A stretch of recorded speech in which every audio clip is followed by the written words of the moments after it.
আসসালামু আলাইকুম প্রিয় শিক্ষার্থীবৃন্দ, লেটস সেলেটসের পক্ষ থেকে তোমাদেরকে জানাই স্বাগতম। আজকে আমরা বিখ্যাত পোয়েট উইলিয়াম ওয়ার্ডসওয়ার্থ রচিত একটি বিখ্যাত elegy poem she dwelt among the untrodden ways এই কবিতাটি নিয়ে আলোচনা করব। She dwelt among the untrodden ways এটি হচ্ছে একটি এলিজি পোয়েম। এই পোয়েমটি রচনা করেছিলেন বিখ্যাত poet William Wordsworth. William Wordsworth তিনি জন্মগ্রহণ করেছিলেন 7 এপ্রিল 1770 সালে ইংল্যান্ডে এবং তিনি মৃত্যুবরণ করেছিলেন 23 এপ্রিল 1850 সালে ইংল্যান্ডেই। উইলিয়াম ওয়ার্ডসওয়ার্থ তিনি ছিলেন মূলত একজন ইংলিশ রোমান্টিক পোয়েট, যিনি এসটি কোলরিডজের সাথে কোলাবোরেট করে লিরিক্যাল ব্যালাডস কাব্যগ্রন্থটি রচনা করেছেন। আর সেই লিরিক্যাল ব্যালাডস কাব্যগ্রন্থটি প্রকাশিত হয়েছে 1798 সালে। আমরা জানি লিরিক্যাল ব্যালাডস হচ্ছে একটি বিখ্যাত কাব্যগ্রন্থ, যেখানকার বেশিরভাগ কবিতা উইলিয়াম ওয়ার্ডসওয়ার্থ লিখেছেন আর বাকি 4টি এসটি কোলরিজ লিখেছেন। যাই হোক, উইলিয়াম ওয়ার্ডসওয়ার্থ তিনি ছিলেন মূলত one of England's most beloved poets and a pioneer of romanticism. তিনি ছিলেন ইংল্যান্ডে যে কবিগুলো ছিলেন তাদের মধ্যে সবচাইতে বিলাভেড পোয়েট এবং রোমান্টিসিজমের জনক, এবং তিনি ছিলেন one of the most metaphysical poet also, একজন বিখ্যাত মেটাফিজিক্যাল কবিও তিনি ছিলেন। She dwelt among the untrodden ways এটি হচ্ছে মূলত একটি এলিজি পোয়েম। এখন আমরা অনেকেই জানি না এলিজি কাকে বলে। An elegy is a song or poem expressing sorrow or lamentation, especially for one who is dead. It is often a melancholy poem that laments its subject death but ends in consolation. Elegy হচ্ছে একটি কবিতা বা গান যেখানে মূলত express করা হয় সরোকে, দুঃখ, এবং ল্যামেন্টেশন, বিলাপ বা কান্নাকে এক্সপ্রেস করা হয়ে থাকে, specially for one who is death, বিশেষ করে একজন মানুষ যার মৃত্যু হয়েছে।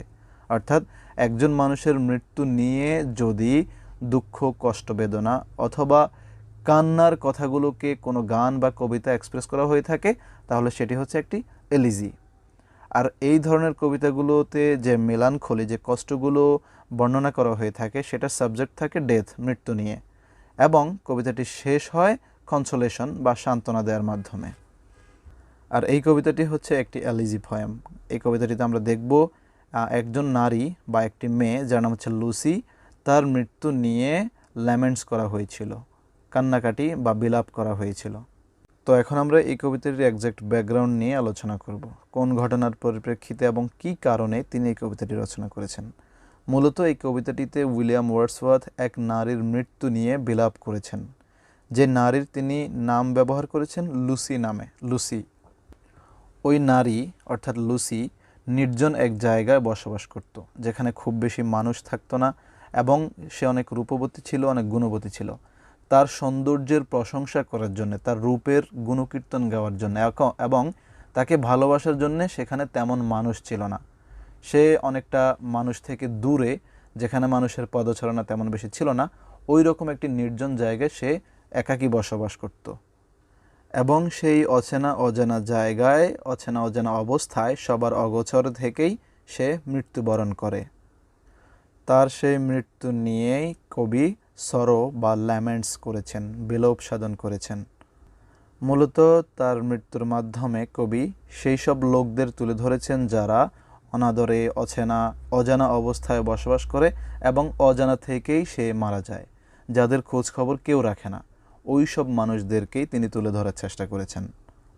অর্থাৎ এক কথায় বলতে গেলে কবি যে নামটি ব্যবহার করেছেন লুসি, সে লুসি কোনো এক অজানা জায়গায় বসবাস করত, যেখানে খুব বেশি মানুষ যেত না, মানুষের পদচারণা খুব কম ছিল। সেখানে এই সুন্দরী মেয়েটি বসবাস করত, যাকে ভালোবাসার মতো তেমন মানুষ ছিল না, তার রূপের, তার গুণের গুণকীর্তন গাওয়ার মতো তেমন মানুষ ছিল না। মানুষদের থেকে অনেক দূরে, অজানা জায়গায় একাকী থাকতেই সেখানে সে মৃত্যুবরণ করে। সবার অগোচরে মৃত্যুবরণ করার কারণে কবির তার প্রতি কিছুটা মায়া জাগে, ভালোবাসা জাগে, এবং তার জায়গা থেকে ভেবে কবি তার মৃত্যুতে ল্যামেন্টস বা বিলোপ সাধন করে। তবে কে এই লুসি, তার পরিচয় নিয়ে বেশ কিছু ক্রিটিক বিভিন্ন ধরনের মন্তব্য করেছেন, যেটি আমরা কবিতাটির শেষে আলোচনা করব। তো এবার আসি মেইন পোয়েমে। কবিতাটিতে টোটাল 3টি স্টাঞ্জা রয়েছে এবং প্রতিটি স্টাঞ্জায় 4টি করে লাইন রয়েছে, এবং প্রতিটি স্টাঞ্জায় কবি আলাদা আলাদাভাবে লুসির বর্ণনা করেছেন। প্রথম স্টাঞ্জা আমরা দেখতে পাবো যে তিনি লুসিকে নিয়ে ডিসক্রাইব করেছেন, লুসিকে নিয়ে বর্ণনা করেছেন, এবং দ্বিতীয় স্টাঞ্জা আমরা দেখব যে তিনি লুসিকে অ্যাপ্রিসিয়েট করেছেন, এবং তৃতীয় স্ট্যান্জায় আমরা দেখতে পাবো যে তিনি লুসির মৃত্যু নিয়ে ল্যামেন্টেশন করেছেন। তো কবিতার প্রথমে তিনি বলেছেন, She dwelt among the untrodden ways beside the springs of Dove. She বলতে ওই লুসিকে বোঝানো হয়েছে। ওই লুসি ডুয়েল্ট বসবাস করত among the untrodden ways পদচারণাহীন রাস্তার পাশে, অর্থাৎ মানুষদের পদচারণা যেখানে খুব কম ছিল সেই রকম জায়গায় সে বসবাস করত।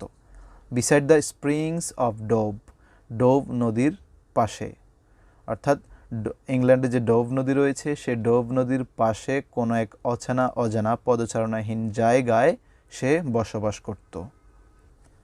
এ মেইড একটি কুমারী, whom there were none to praise and very few to লাভ।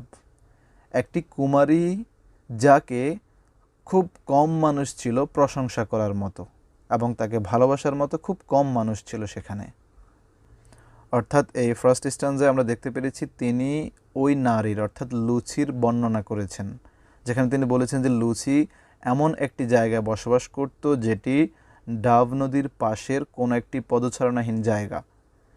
সেখানে এই কুমারীটি বসবাস করত যেখানে তার প্রশংসা করার মতো তেমন মানুষ ছিল না, তাকে ভালোবাসার মতো তেমন কেউ ছিল না। এ violet by a mossy stone half hidden from the eye. Violet মানে হচ্ছে এক ধরনের জলজ ফুল, আর মজি স্টোন মানে হচ্ছে শ্যাওলাযুক্ত পাথর। অর্থাৎ পাথর যেমন শ্যাওলাযুক্ত হয়ে থাকে ঠিক সেই রকম শ্যাওলাযুক্ত এক ধরনের জলজ ফুল যেগুলোকে মানুষ খুব বেশি দেখতে পায় না, এই ধরনের ফুলের মতোই সেই মেয়েটি, half hidden from the I, যেটা প্রায় মানুষের চোখের অন্তরালে থাকে।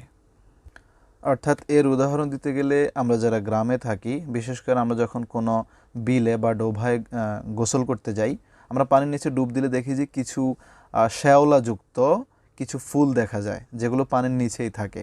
এখানে কবি ওই লুসিকে ওই ধরনের জলজ ফুলের সাথে তুলনা করেছেন যেগুলো প্রায় সময় লোকচক্ষুর অন্তরালে থাকে। Fair as a star when only one is shining in the sky, এবং সে হচ্ছে ফেয়ার অ্যাজ এ স্টার, একটি তারার মতো, when only one is shining in the sky, যেটা শুধুমাত্র একটা আকাশের মধ্যে আলো দিয়ে থাকে, অর্থাৎ সন্ধ্যা তারার কথা বলা হয়েছে। অর্থাৎ ওই লুসি, ওই মেয়েটি বা ওই কুমারীটি হচ্ছে একটি তারার মতো, যেটি ঠিক যেন সন্ধ্যা তারার মতো, অনেকগুলো তারার মাঝে একটি সন্ধ্যা তারা, যেটি খুব বেশি মানুষ দেখতে পায় না। ঠিক সেই রকম হচ্ছে এই নারীটি।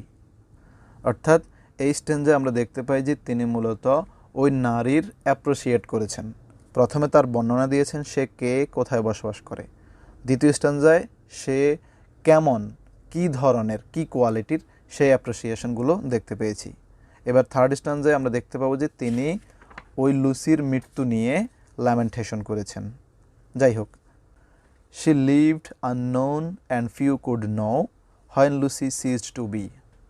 She lived, সে বসবাস করত, unknown, লোকচক্ষুর অন্তরালে, and few could know, এবং তাকে খুব কম মানুষই জানত, when Lucy ceased to be, যখন লুসি মারা গেছে। মূলত এখানে তার নাম লুসি হিসাবে সম্বোধন করা হয়েছে। পুরো কবিতা শুধু এই লাইনে ওই নারীর নাম লুসি হিসাবে সম্বোধন করা হয়েছিল। বলা হয়েছে যে যখন লুসি মারা গেছে তখন সে লোকচক্ষুর অন্তরালে কোনো একটি জায়গা বসবাস করত যেখানে খুব অল্প লোকেই তাকে জানত। But she is in her grave and of the difference to me. But she is in her grave, কিন্তু এখন সে কবরে রয়েছে, অ্যান্ড এবং of the difference to me, সেটি আমার লাইফে প্রচণ্ড পার্থক্য তৈরি করেছে। অর্থাৎ এই স্ট্যান্জা আমরা দেখেছি তিনি লুসির মৃত্যু নিয়ে ল্যামেন্টেশন করেছেন। তিনি বলেছেন যখন লুসি মারা গেছে তখন সে লোকচক্ষুর অন্তরালে এমন জায়গায় বসবাস করত যেখানে খুব কম লোকে তাকে জানত, কিন্তু এখন তো সে কবরে। তার এই অজানা অগোচরে মৃত্যুবরণ করা আমার লাইফে প্রচণ্ড পার্থক্য তৈরি করেছে। এই হচ্ছে মূলত মূল কবিতা। এবার যদি আমরা সংক্ষেপে বলি, প্রথম স্ট্যান্জায় কবি বলেছেন যে সে পদচারণাহীন ডাব নদীর পাশের কোনো একটি জায়গায় বসবাস করত।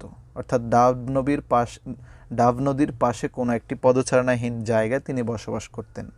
এবং এই কুমারী এমন জায়গায় বসবাস করত যেখানে তাকে প্রশংসা করার মতো কেউ ছিল না, তাকে ভালোবাসার মতো কেউ ছিল না।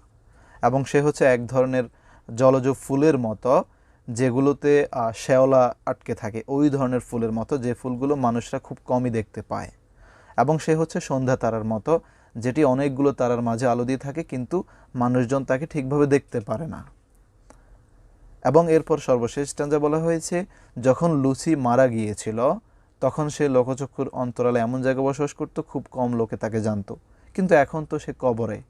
তার এই অজানা অগোচরে থাকা মৃত্যু আমার লাইফে প্রচণ্ড পার্থক্য তৈরি করেছে।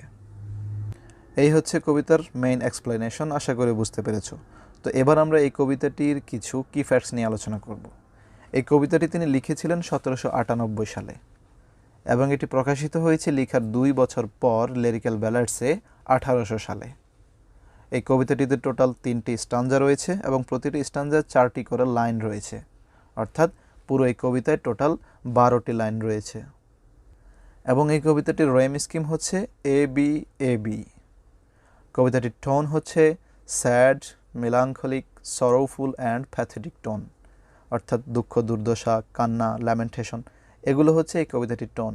কারণ আমরা কবিতা দেখেছি লুসির এই ধরনের মৃত্যুতে কবি অনেক বেশি ব্যথিত হয়েছেন, যার কারণে এই এলিজি পয়েমে তিনি তার নিজের ল্যামেন্টেশন, নিজের সরো, নিজের স্যাড যেই ইমপ্রেশনগুলো ছিল সেগুলোকে তিনি তুলে ধরার চেষ্টা করেছেন। যার কারণে কবিতাটির টোন হচ্ছে sad, melancholic, sorrowful and pathetic tone. এবং এই কবিতাটির থিম হচ্ছে ডেথ, লোনলিনেস অ্যান্ড আইসোলেশন।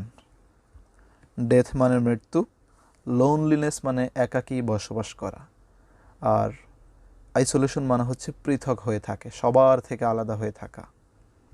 কবিতাটিতে আমরা দেখেছি প্রথমে তার লোনলিনেস বা একাকিত্বের কথাগুলো তুলে ধরা হয়েছে, পরবর্তীতে তার ডেথ বা মৃত্যুর কথাগুলো তুলে ধরা হয়েছে, এবং এর পরবর্তীতে সে এই জনপদ থেকে, এই পৃথিবী থেকে যে পুরোটাই বিচ্ছিন্ন হয়ে গিয়েছে, আলাদা হয়ে গিয়েছে, আইসোলেটেড হয়ে গিয়েছে, সে ব্যাপারটি তুলে তিনি ল্যামেন্টেশন করেছেন। যার কারণে কবিতাটির থিমস হচ্ছে ডেথ, লোনলিনেস অ্যান্ড আইসোলেশন। আশা করি বুঝতে পেরেছ। তো এবার আমরা এই কবিতাটির একটি গুরুত্বপূর্ণ প্রশ্ন নিয়ে অ্যানালাইসিস করব। এই কবিতাটিতে একটি গুরুত্বপূর্ণ প্রশ্ন রয়েছে যে who is she in she dwelt among the untrodden ways. এই she dwelt among the untrodden ways কবিতাটিতে যে শির কথা বলা হয়েছে, সেই শি আসলে কে? এই নিয়ে ক্রিটিকগণ বিভিন্ন ধরনের মন্তব্য করেছেন। কেউ কেউ বলেছেন যে এই শি বলতে উইলিয়াম ওয়ার্ডসওয়ার্থ তার নিজের বোন ডরোথিকে বুঝিয়েছেন। আবার কেউ কেউ বলেন যে না, ডরোথিকে না, এই শি বলতে মূলত উইলিয়াম ওয়ার্ডসওয়ার্থ তার চাইল্ডহুড ফ্রেন্ড, যাকে তিনি ভালোবাসতেন, পেগি হার্টসিনসন, তাকে বোঝানো হয়েছিল। কারণ উইলিয়াম ওয়ার্ডসওয়ার্থ ছোট থাকতে পেগি হার্টসিনসনের সাথে তাদের সম্পর্ক ছিল, তিনি তাকে ভালোবাসতেন। কিন্তু দেখা যাচ্ছে যে 1796 সালে পেগি হার্টসিনসন মৃত্যুবরণ করেছেন এবং তার মৃত্যুর পর উইলিয়াম ওয়ার্ডসওয়ার্থ অনেক বেশি ব্যথিত হয়েছেন এবং পরবর্তীতে তিনি পেগি হার্টসিনসনের বোন ম্যারিকে বিয়ে করেছেন। অনেক ক্রিটিক মনে করেন যে এই শি বলতে তিনি পেগি হার্টসিনসনকে বুঝিয়েছেন। আবার কেউ কেউ বলেন যে এখানে ডরোথি বা পেগি হার্টসিনসন কাউকেই বোঝানো হয়নি, মূলত এটি হচ্ছে উইলিয়াম ওয়ার্ডসওয়ার্থের একটি ইমাজিনারি আইডিয়ালাইজড গার্ল। তিনি এটি অনুমান করে একটি নাম ব্যবহার করেছেন কবিতাটির অলঙ্কারের উদ্দেশ্যে। এই প্রশ্নটি তোমরা নোট করে রাখবে, কারণ এই টপিকের সবচেয়ে গুরুত্বপূর্ণ প্রশ্ন আমি মনে করি এটি। যাই হোক, এবার আমরা আরেকটি কোশ্চেন নিয়ে অ্যানালাইসিস করব। সেটি হলো, how does William Wordsworth describe the loss of Lucy? কিভাবে উইলিয়াম ওয়ার্ডসওয়ার্থ মূলত ওই লুসির হারানোর ব্যাপারগুলোকে বর্ণনা করেছেন? উত্তর বলা যেতে পারে, the death of Lucy made him morose, it was great blow to him, he felt the sea difference between life and death. অর্থাৎ এই কবিতাটিতে তিনি লুসির মৃত্যুকে এমনভাবে তুলে ধরেন যে এই মৃত্যুতে তিনি অনেক বেশি ব্যথিত হয়েছেন, অনেক বেশি কষ্ট পেয়েছেন এবং তার মাঝে অনেক বড় একটি ধাক্কা লাগে। তিনি মনে করেন যে এই মৃত্যুর মাধ্যমে তিনি লাইফ অ্যান্ড ডেথ, জীবন এবং মৃত্যুর মাঝে সমুদ্র সমান পার্থক্য খুঁজে পান।